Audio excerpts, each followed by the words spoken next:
So what happened in the Tanya was that Perek Dal, Hey, and Vav talked about Toshav Hey. That Tshuva is not just the Nigla of Tshuva, which is to return to Hashem, not going to sin anymore, or whatever it is, Tshuva Nechayna, Tshuva Shleima, the various different levels that include also fasts, but it means returning to the Eibush, the energy that's been displaced. In order to explain this, the Rebbe goes into a whole thing about the Chelek Havaya Amei, that Yidden are part of Hashem, and because the Yidden are part of Hashem, they are connected to Hashem, right? And the connection to Hashem is not only in general, but in the particulars, not just Vayipach, that we have the same connection to godliness in general, but we have Yud Kei Vav, and he says that even in the Guf, we continue to be attached. Then he continues to say there's a very big chilek between how it was in the time of the Beis Hamikdash and how it is now. Time of the Beis Hamikdash we were attached, but when we cut off, cut off in part, cut off whole, cut off. That was Perek Hey. There was no tshuva whatsoever. It's so hard to say that. When you read the Yegera Tshuva, you get that impression, but it's schwer zu sagen. Let's leave it open-ended. And the Perek Vav says, but now in times of Golus, that Kedusha fell to Makam HaKlippus. So first of all, we could be Yainik from Klippus. Even if we do Avedis, we could get still Chayas. But you see people, I'm sorry to interrupt, but you see people in the time of the Beis Mikdash did tshuva. Menashe or Achov did tshuva. But the fact remains that Ein Lechelik Al Mabah. In other words, they did tshuva, but there's an effect, the Kodesh and the Mise. Okay, I completely agree. I mean, there's no question in my mind that in the time of the first Beis Mikdash did tshuva. But evidently it was a different concept. Whether you haven't got the Teda, Alter Rebbe says that a person could do tshuva for kodesh. He says, for example, if you could imagine a surgery where a person whose head has been cut off from his body, you could put it back on and the person will live. You can't really do it. So huh? I understand. You can't really do it. It's a mashal. It's a mashal. But in Ruchni Yisan Yonim, you could do it. I cannot have Rachmanis on myself anymore, so you have Rachmanis on me. That's what says Chassidus. I have Rachmanis, they don't have Rachmanis. So you feel bad that you don't have. Right. But okay, that's I don't know how to resolve it. The bottom line is that in the times of Golus, we've fallen into Klippa, and we could be Yenik Chayes from Klippa. Not only that, since Klippa leeches off us, we're Netel Chelik Bereish, so therefore we could live longer, on the one hand. But on the other hand, another critical component of Klippa, of Golus, is the idea of Golus HaShechina. That the Chayes Eliki that we get from the Eibishter comes into Golus. If the Chayes Eliki, which is really the Hay, would remain Bim Koimo, and we do an Aveda, we'd be cut off from our source. Right? In the time of Golus, it's not the Pshat we get cut off from our source. Our source itself goes into Golus, which is terrible. But then there's a concept of tshuva, Toshav Hay, to put the source back where it belongs. And of course, there's two Hays, the lower Hay and the higher Hay. So Toshav Hay is Hay Tataz, return the lower Hay to its place, which is connected to Maisa HaMitzvahs. And Toshav Hay, the higher Hay, has to do with Kavanas HaMitzvahs. In other words, the lower Hay has to do with action, the higher Hay has to do with what we understand and what we feel. Very, very end of Perek Vav. Mamish, in the last lines of Perek Vav, the Alter Rebbe finally gets back to tshuva. After he explains what the whole arichas of the difference in the time of the Beis Hamikdash and times of Golus, in terms of the possibility of doing tshuva, he finally goes back and says, in the times of Golus you could do tshuva, and then the of Toshav Hay. So in Perek Zayin he starts telling you about tshuva. But I want you to know like this, there's two tshuvas. Tshuva Tata is Perek Zayin and the first half of Perek Ches, and tshuva Ilah is the second half of Perek Ches from here, from 5 lines from the bottom of Miyachad, and then Perek Tes and Perek Yud is tshuva Ilah. And Yud Aleph and Yud Beis is basically the Alter Rebbe being a cheerleader, telling you that you can always fix whatever you did. So now we're going to learn about Tshuva Tata. Perek Zayin says the Rebbe Ulam, however, the true and straight path for the lesser Tshuva. Hanal and Beis Dvarim Derechal, there's two parts how a person does Tshuva. Aleph, the first thing that is necessary when a person is doing Tshuva is a Hulaeire Rachmim Hal Yenim, to arouse Rachmanas. Pashat, as they say in some circles, have mercy on your soul. Have Rachmanas on yourself. Mimekere Rach, from the source of Rachmanas, which is of course from Keser Haid and Ishtashmas. Al Nishmasi on your Nishama, V'nafshe Lekis in your godly soul. Shenafal that has fallen, Me'igra Rama, from a tall mountain. What is the tall mountain that is its source? Chayim Baruch Hu, the Eibishter, who's the source of all living things, and it has fallen, Lebiramik, into a deep pit. And what is the deep pit? This is the chambers of Tum and Sitra Acher. So first of all, the mere fact that your neshama comes into this goof is already a gavaldik in the feeling. And second of all, the fact that we may have done Avedis, and even Avedis Achamurim, the Rachmanis is even more compounded. So first of all, you have Rachmanis on your neshama, and second of all, V'alma Koida, you have Rachmanis on the source of your neshama, which is of course the Hei Tata, which goes into Golus with us, which is B'mekei Rachayim, in the source of life, Hu Shem Havaya Baruch Hu, which is the name of the Eibishter Baruch Hu, and it's a Rachmanis, not just an hour in Nishamet, and Rachmanis also on the Heit Atah and Malchus of Atilus that goes into Golus with us. So K'mei Shekasa, he brings in the pasuk, Yoshev al Havaya, we have to return to Havaya, v'yirachameu, and have Rachmanas on us. And I suppose it means you have to return Havaya to Havaya, v'yirachameu, to have Rachmanas on us. Pirush, what does that mean? Le'eda, to arouse Rachamim, Rachmanas, not only on yourself, but on Al Hashpah, Shem Havaya Baruch Hu, the flow of life that comes to Shem Havaya Baruch Hu. And specifically, Heitato, Shenishtasha, which has descended through a chain reaction, V'yarda, and descended to Heicholos, through the chambers of Klippa, Hatmeim, which are spiritually unclean, La'achiyazim, to give them life, through the actions of man and his schemes, and his bad thoughts. As the pasuk says, Melech Asur Barihitim, a king is locked up in chains, in the chains of the bad thoughts that people think, and so forth. Says the Rebbe, this is a concept of the Eibishter being in Golos as well.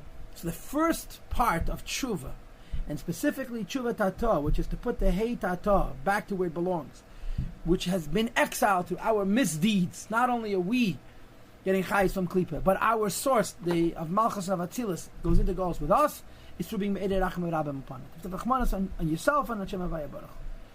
Okay, and you'll see later on that this rachmanis, along with something else, arouses the rachmanis of the Eibishter. Continues the Rebbe, and he says, the fixed time to have rachmanis on your neshama, on the nelakus which has gone into Golos, he betikin chatzos. When a person says tikin chatzos, when you wake up in the morning and you're mourning for chorban mabayis, you should mourn for Golos Hashchina, because it's one and the same thing. Kish Mashallah Mita, you do tshuva for your own averes. Tikin chatzos, you do tshuva for the fact that the Eibishter is in Golos. Okay, this is brought in the Siddur Ayin Sham Baruch. The Alter Rebbe Siddur, he has a note. V'zehu shakosov Sham. And this is what it says in Tikkun Chatzos. Nafla ateres reishenu. The crown of our head has fallen. Oy no lanu. Woe is to us, ki chatanu, because we sinned. What does that mean? Ateres reishenu means our spiritual source. Hey tatosh china, which has gone into Golos. Because of our Avedis, not only have we caused that our chayas should go away into Golos, but the chayas of Alakus should go into Golos. And when we're doing tshuva, we're having rachmanis, not just on ourselves, but the need to tell the king. Which is why the Eibush is called the king who has been shamed. The Pirkei Acholos in the Medish, which is a Kabbalah Medish. Called Pirkei Acholos, which because what Ramak says, top of Fitzari Zayin now, there can be no greater shame than this. That you take the Eibush and you lower him into Golos. And Tanya Perikov Dalet at the end, he gives a very graphic mashal of Eiches Bereishis Shal Melech, that you know Meiride, that the Taimne, but it's a Kisei Molei Tzei Shein Lechal Ben Gadol Mizeh. You take your neshama, which is a piece of Alakus, and you force it to do an Aveda, and it says B'shas Ached Hoysav Amnite Yisbarach, and it's L'Koch Chein Amen.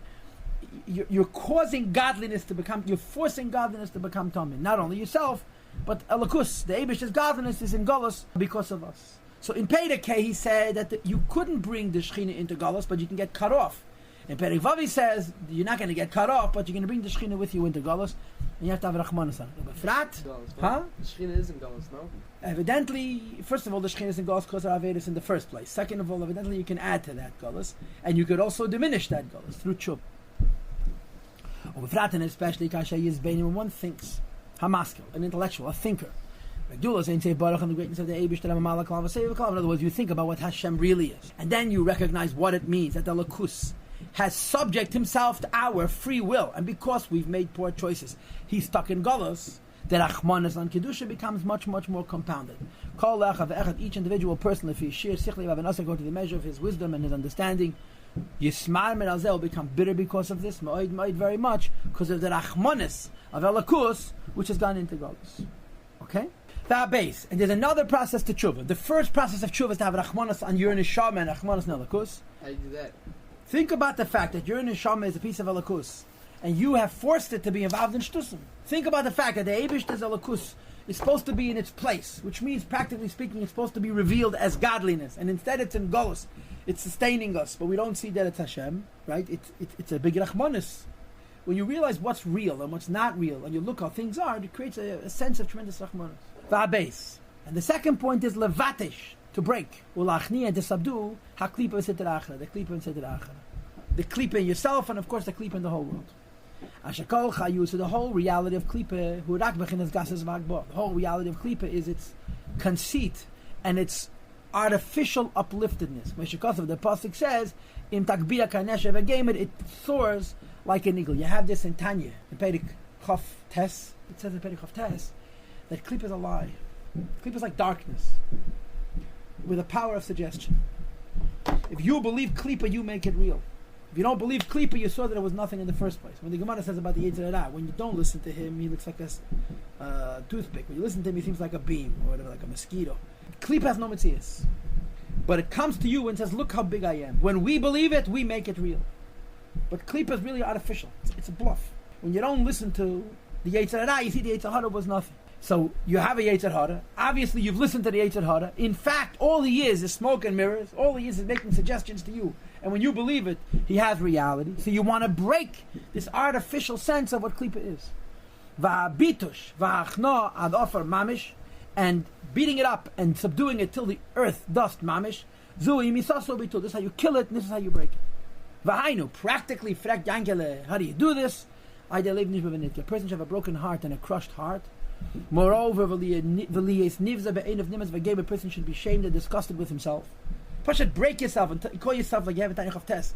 It says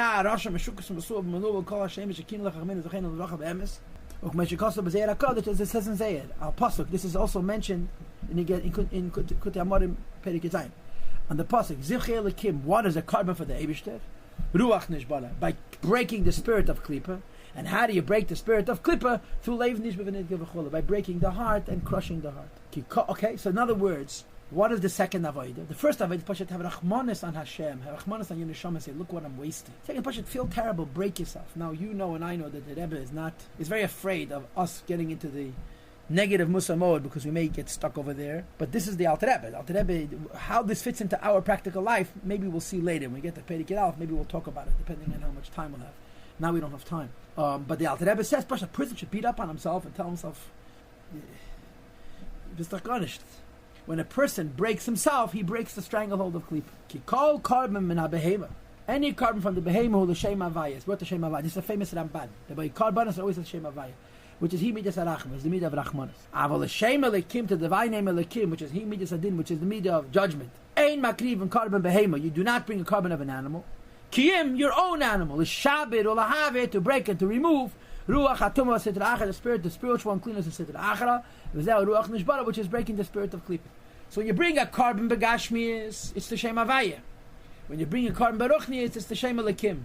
Or to say it in different words, a carbon the Beis Hamikdash bederach klal ruba deruba is for a shoygig, so it's the Shem Havaya. A carbon which is from tshuva, which means he didn't aveda, and lav dafki he did it b'shoygig. This is a carbon to Shem Elikim, and the carbon to Shem Elikim you have to shech yourself. So he says there's two components to tshuva. One is to have rachmanis on the godliness that's been trapped in galus. Right? You know what it says? Ein engel l'spal l'olam etech kevedreish.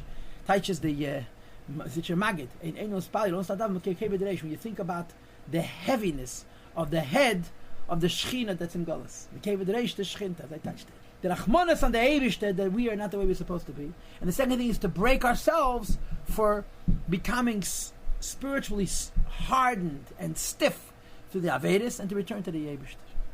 Now the Rebbe has this sikha that I mentioned to you before, which is unbelievable. The Rebbe says here, he's describing what you got to do. You have to have rachmanas on Klippa, you have to break Klippa. But the Rebbe says, how is this connected to tshuva? How is this connected to fixing you? How is having rachmanas on Kedusha and breaking Klippa fixing you? So he says, a gewaldige word. There's different ways of looking at an Aveda, and there's different ways of looking at tshuva. Okay? The most fundamental way of looking at Aveda is what says in Tanya Perek Dalet. That it's a merida merach macha HaKadosh Baruch. You're rebelling against the Eibishter. You can start speaking this Aveda is bigger, this Aveda is smaller, this Aveda is more important, this Aveda. This is a different thing yet.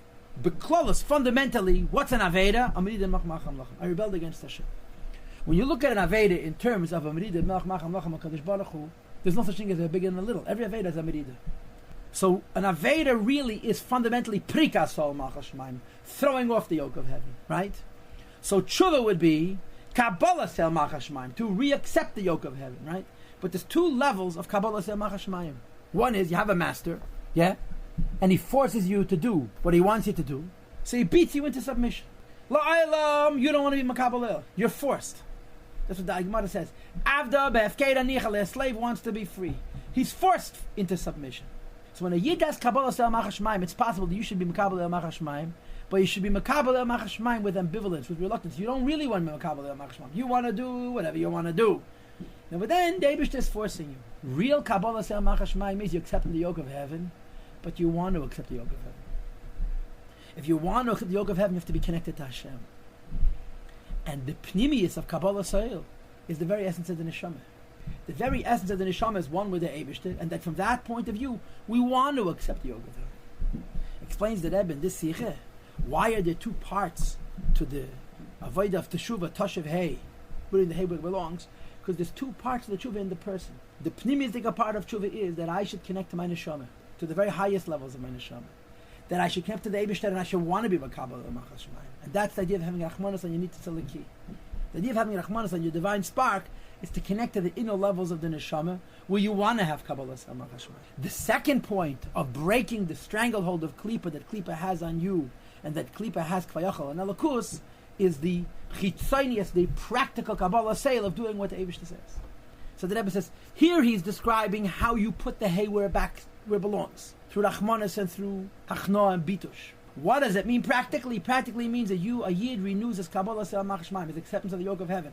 Practically it means I'm going to do what the Eibishter says. That's the second point. Spiritually it means I'm connecting to Hashem on a level where I want to do what the Eibishter wants me to do.